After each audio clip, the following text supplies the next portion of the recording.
अब बात करते हैं परिवहन विभाग की एक बड़ी पहल की। बिहार में अगर आप सड़क हादसे का शिकार हो जाते हैं तो आपको एटीएम कार्ड पर बीमा उपलब्ध परिवहन विभाग जो है वो कराएगा, और इसको लेकर के जो जानकारी है वो भी साझा की जा रही है कि किस तरीके से यह जो पूरा प्रोसेस है वो आपको काम करेगा, कैसे आवेदन करना होगा। बता दें कि इसके लिए पहल शुरू की गई है। कार्ड की श्रेणी के अनुसार 1 से 10 लाख रुपए तक बीमा राशि पीड़ित परिवार को मिल सकेगी। विभाग अपने वेबसाइट पर आवेदन से जुड़ी जानकारी देगा। संवाददाता संजय कुमार की इस रिपोर्ट को देखिए। सड़क दुर्घटना में मौत जैसे हादसों के शिकार होने वाले शख्स के पास अगर एटीएम कार्ड है तो उनके परिजनों को बैंकों की तरफ से बीमा राशि दी जाएगी। बिहार के परिवहन विभाग ने इसकी पहल शुरू की है। 1 से 10 लाख रुपए तक बीमा राशि एटीएम कार्ड की श्रेणी के अनुसार मिलेगी। दरअसल बैंक ग्राहकों को जब डेबिट या एटीएम कार्ड जारी करता है तो उस पर दुर्घटना बीमा या असमय मौत पर मुफ्त बीमा भी दिया जाता है। जानकारी के अभाव में लोग इसका लाभ नहीं ले पाते हैं। अब परिवहन विभाग इसके लिए बड़े पैमाने पर जागरूकता अभियान चलाएगा।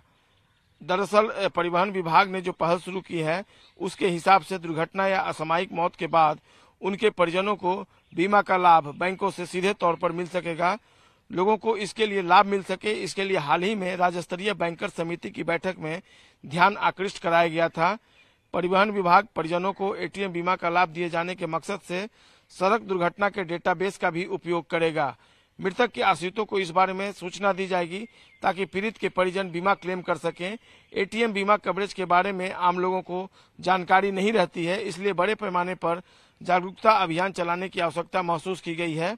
जो प्रावधान है उस प्रावधान के अनुसार अगर किसी व्यक्ति को सरकारी या गैर सरकारी बैंकों का एटीएम उपयोग करते अमूमन 45 दिन हो गए हैं तो वो कार्ड के साथ मिलने वाली बीमा सेवाओं के हकदार हो जाते हैं। हालांकि अलग अलग बैंकों ने इसके लिए अलग अलग अवधि तय कर रखी है।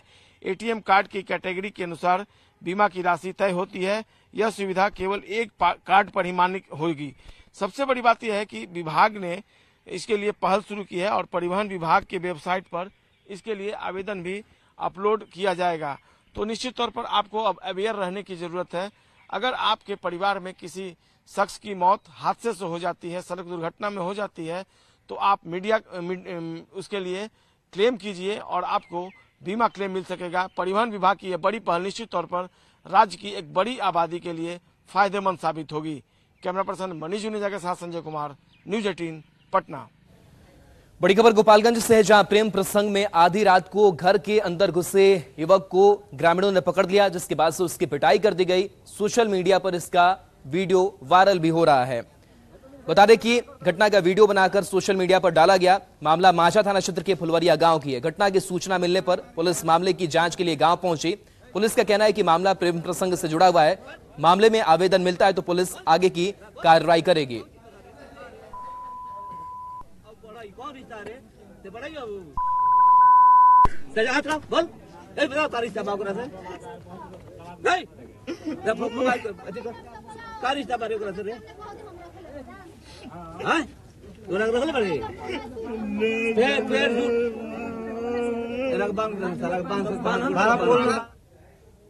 बात नवादा सदर अस्पताल की, जहां पर मरीज के जो परिजन है वो काफी इन दिनों परेशान है। खास करके जो बच्चे अस्पताल में भर्ती कराए जा रहे हैं और जो उनके साथ परिवार वाले आ रहे हैं, उनको रहने की कोई व्यवस्था वहां पर नजर नहीं आती है, लिहाजा वो जहां तहां रहने को मजबूर हैं। स्वास्थ्य विभाग के अधिकारियों की अनदेखी के कारण उन्हें कई प्रकार की परेशानियां झेलनी पड़ रही है। एसएनसीयू वार्ड में भर्ती बच्चों के परिजनों के रहने के लिए कोई व्यवस्था नहीं है, जिसके कारण आज भी उन्हें अस्पताल के अलग अलग हिस्सों में यूं ही खुले आसमान के नीचे समय बिताना पड़ता है। ठंड, गर्मी, बरसात समेत सभी मौसमों में उन्हें इसी तरह कष्ट उठाना पड़ रहा है। मौके से और ज्यादा जानकारी दे रहे हैं संवाददाता अनिल विशाल। नवादा सदर अस्पताल में इन दिनों मरीज और उनके परिजन को कई प्रकार की सुविधाओं से वंचित होना पड़ रहा है। इस वक्त हम तस्वीर आपको नवादा सदर अस्पताल स्थित स्पेशल न्यूबॉर्न केयर यूनिट का दिखा रहे हैं, जहां इसके अंदर सभी उन बच्चों को रखा जाता है जो जन्म के बाद उनमें कुछ परेशानियां होती है। बच्चे को तो यहाँ भर्ती कर लिया जाता है, मगर उसके साथ जो परिजन आते हैं उन्हें यूं ही छोड़ दिया जाता है। उन्हें रहने के लिए कोई भी व्यवस्था नहीं रहती है। जैसा कि आप इस वक्त देख सकते हैं कि यह डीएचएस का यह बिल्डिंग है और जितने भी बच्चे जो अंदर भर्ती है उनके परिजन जो है वो इसी तरह यहाँ दिन रात गुजार कर अपना समय व्यतीत करते हैं। उनके रहने के लिए ना तो यहाँ कोई व्यवस्था है, ना ही पानी पीने का पानी है, ना ही उनके लिए कोई शौचालय की व्यवस्था की गई है। इस खुले में ही उन्हें यहाँ रहना पड़ रहा है। पूर्व के कई जिलाधिकारी और सिविल सर्जन को इस समस्या से अवगत कराया गया, मगर किसी ने इसको लेकर अभी तक कोई पहल नहीं उठाई है। कुछ दिन पहले पूर्व जिलाधिकारी ने एक इनिशिएटिव ज़रूर उठाया था, मगर अभी भी इस जगह को इसी तरह से खाली छोड़ दिया गया है और इसको इस्तेमाल करने लायक नहीं बनाया गया है। एसएनसीयू के ठीक बगल में यह जगह जो है वो बेकार पड़ा हुआ है और यहाँ पे स्वास्थ्य विभाग के कर्मियों का गाड़ी को यहाँ पे पार्क किया जाता है।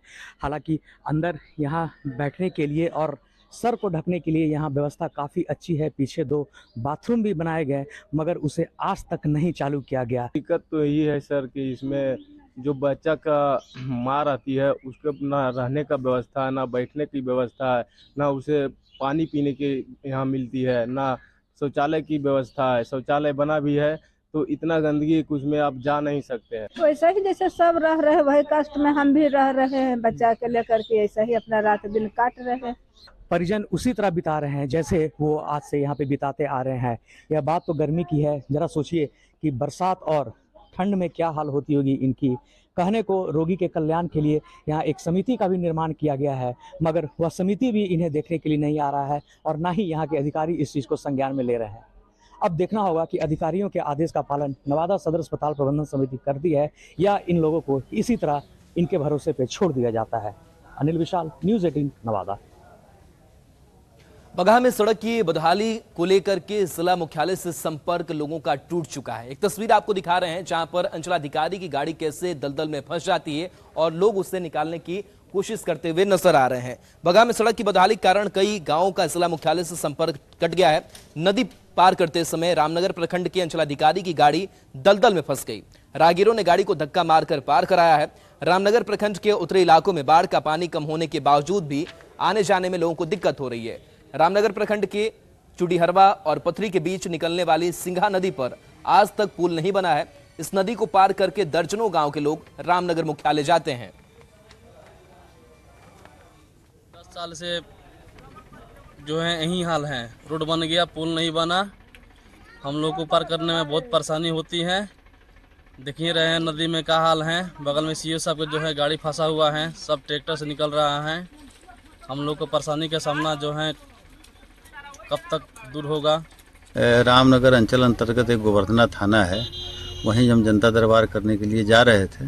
बीच में एक बरसाती नदी है जिसमें पानी था, कीचड़ था। उस कीचड़ में गाड़ी थोड़ा फंसा हुआ था, जिसको निकाल लिया गया है।